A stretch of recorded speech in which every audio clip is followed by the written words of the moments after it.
Hello everyone, how are you doing? This is MD Tech here with another quick tutorial. In today's tutorial, I'm going to show you guys how to resolve if Run as Administrator is not working properly on your Windows 10 computer.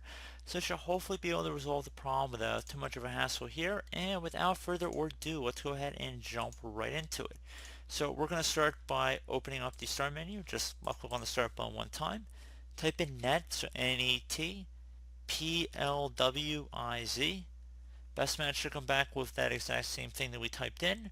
You want to go ahead and right click on that and then left click on Run as Administrator. So it shouldn't take very long to open up here, but now that we're here, you want to go ahead and select Properties.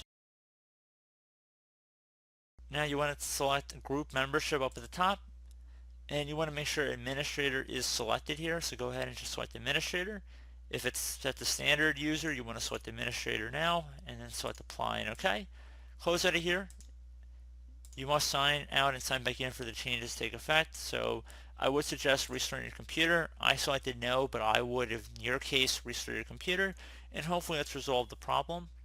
If not, and you've restarted your computer and you still have a problem, another thing you try to be to open up the Start menu, type in CMD. Best match should go back with Command Prompt. You want to right click on that and then left click on Run as Administrator. If you receive a user account control prompt, you want to left click on Yes. Now in this elevated command line window, you want to type in SFC space /scan now. Scan now should all be one word attached to that / in front. Once you have it exactly as it appears on my screen, hit enter on your keyboard. It will take some time to run, so please be patient.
Okay, so it appears that it was able to locate corrupt files and successfully repair them. Nonetheless, I would suggest closing out of here, restarting your computer, and hopefully that has been able to resolve your problem.